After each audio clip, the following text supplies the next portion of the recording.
Hi there, it's Bike Tour Mike here, and welcome to the fourth day of my bike tour here in Tuscany, Italy. So right now I'm camped just outside of this hilltop village called San Gimignano. And the plan now is to, of course, pack down my tent and head over to San Gimignano and discover this beautiful hilltop town. After that, I plan to head towards Siena, but before I reach Siena, I'm also making a stop at an old fortified town called Monteregione. Today is probably going to be a bit of a shorter day.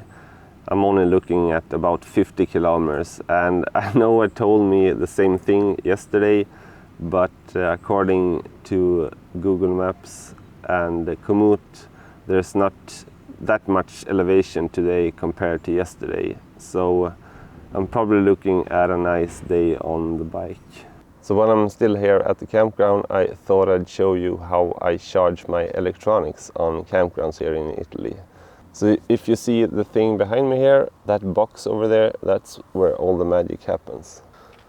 So you need to bring one of these adapters in order to be able to charge your electronics, because this wall socket has a different plug than the usual European wall sockets. So what I usually do is I just have one of my power banks plugged in here basically all night, and maybe some camera batteries as well. So I never really leave my phone charging in one of these sockets. I'd rather have my $30 power bank stolen than my phone.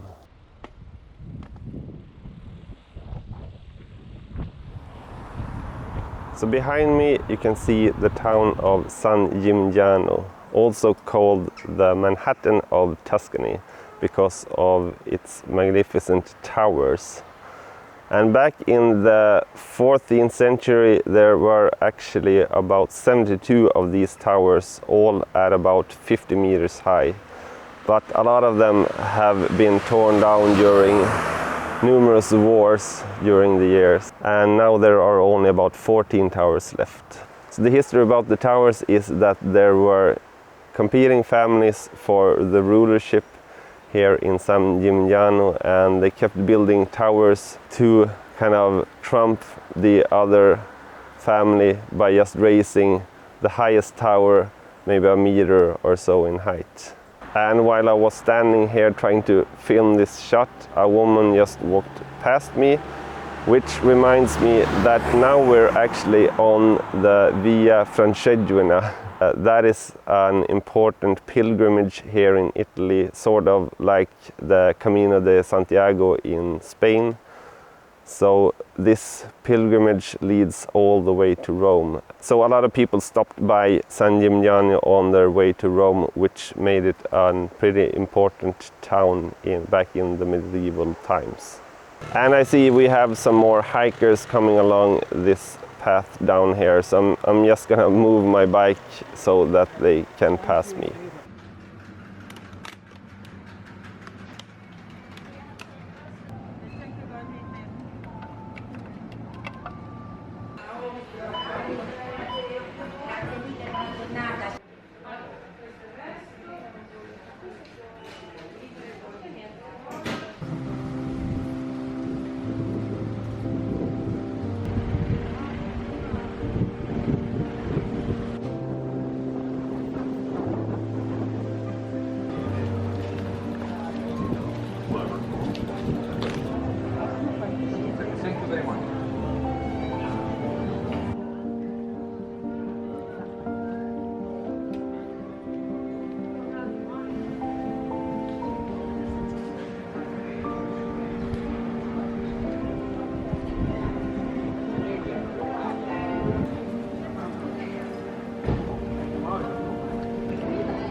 standing here at the main square or piazza in San Gimignano, and this square is actually tilting so much that I have to hold on to my bike so that it won't fall over or just go down the square.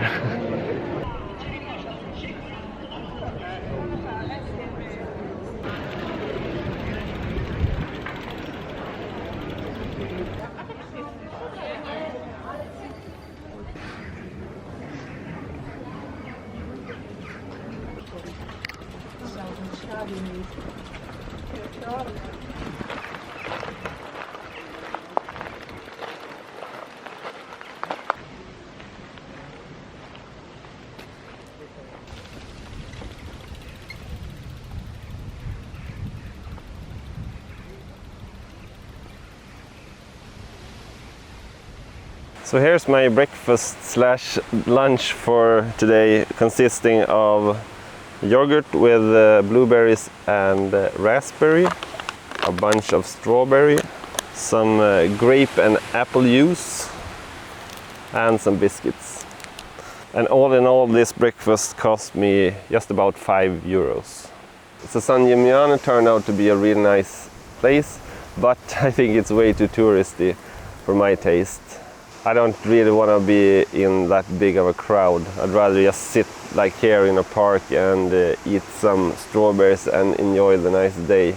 However, I'm probably just gonna go right through town now and do the big descent down to the next stop, which is Monte Regioni.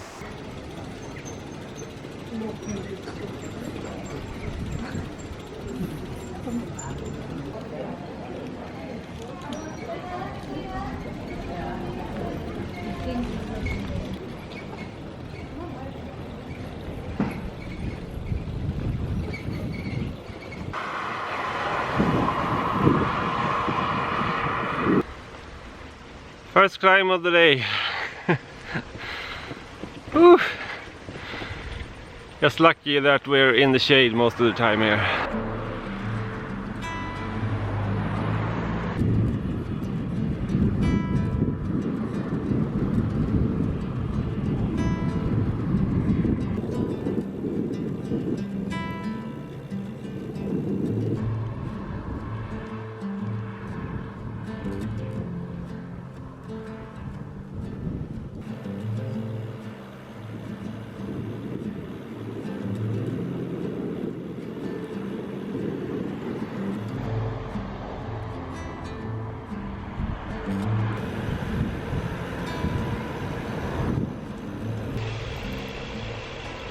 So I'm getting closer to the next stop of the day now, which is Monte Regioni, an old fortified town perched up on a hill here. So I think I got a bit of a climb before I get there, but I'm about 2 kilometers away now.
So I'm taking a break here on this bench in this fortified town called Monte Regioni.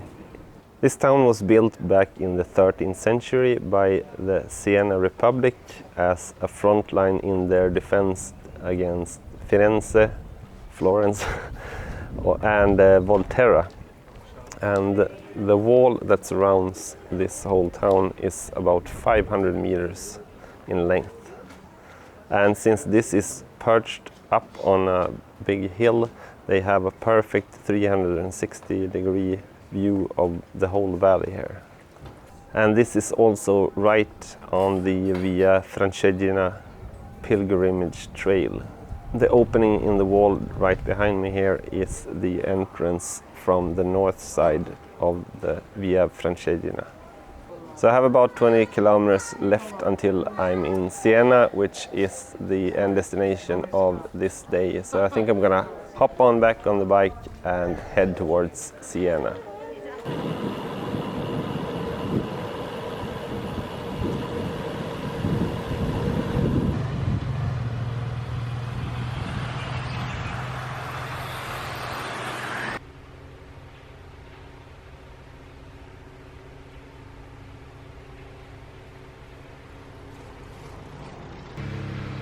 So this day has been the best day of the whole trip so far. So I found these lovely roads that are covered by trees, so I don't have to be in the 30-degree Celsius sun either.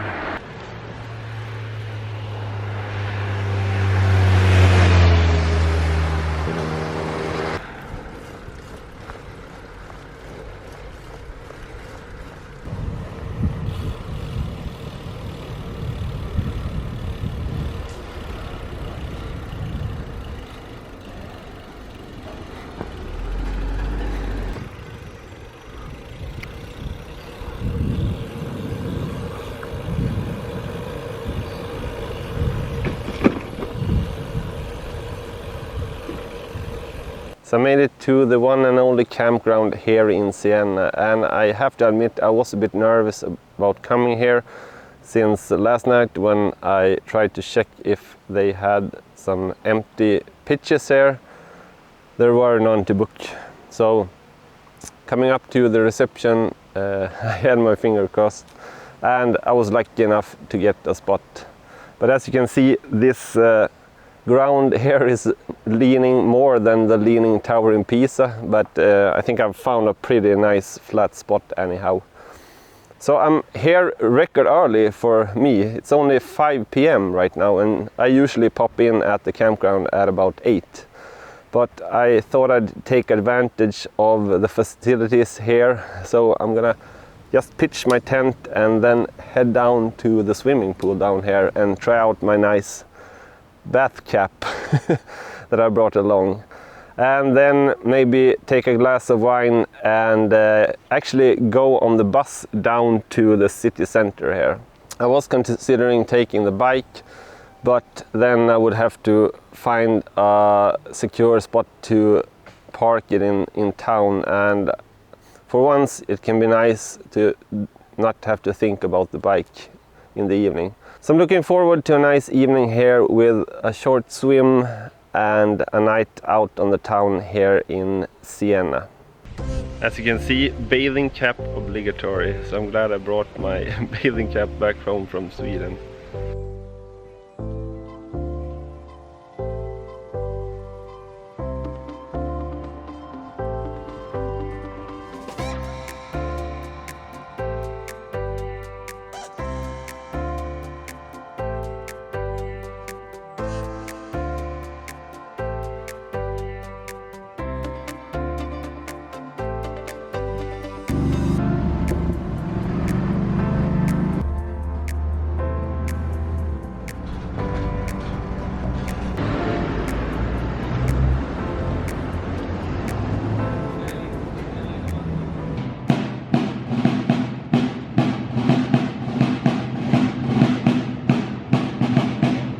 Now it's about 7 o'clock, which is perfect time for an aperitivo.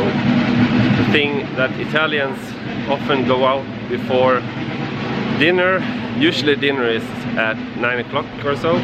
So to maintain your hunger, they often go out for a drink, and that drink is sort of happy hour in other countries.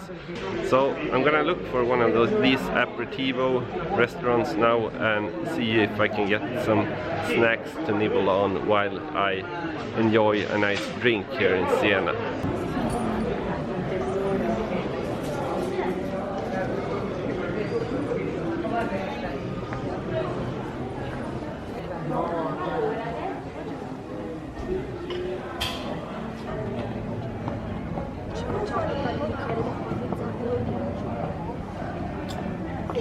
So this is how aperitivo works. I just ordered an Aperol Spritz, and with the drink I got some plate of chips, some nuts and a small sandwich.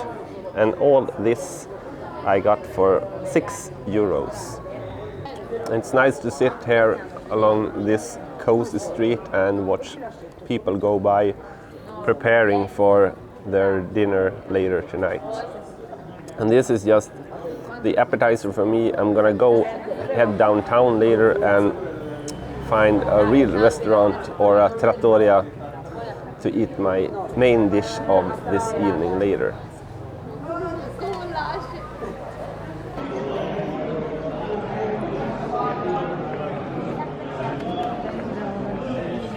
So now we head downtown and check out what Siena has to offer, and I'm also going to be looking for another restaurant where I'll eat my main dish of the evening.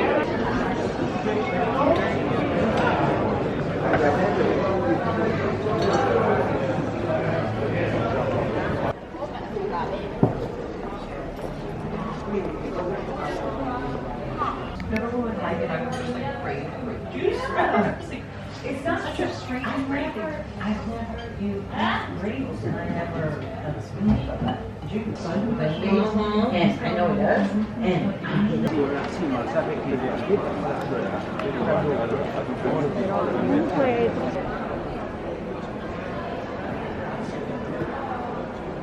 So I finally found my gelato for the evening, and now I'm just going to take a stroll on the square here in Siena and see if there's any action happening.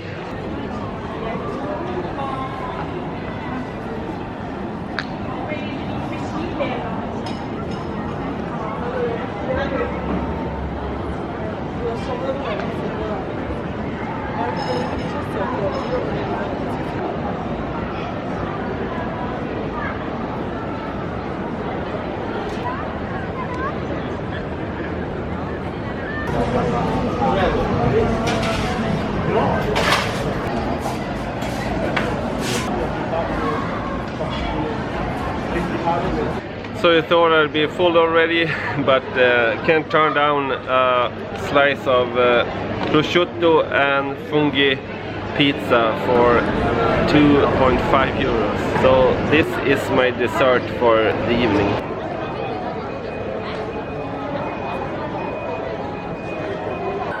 Well, perhaps there is no better way to end this day than with the bustling city life here in Siena. And I hope I'm able to make it back to the campground after way too much food and way too much wine. And I hope I'm able to cycle along the Eurovelo 5 or Via Francigena tomorrow as well. So if you've enjoyed this episode, be sure to subscribe to the channel, and otherwise, until next time, have a good one.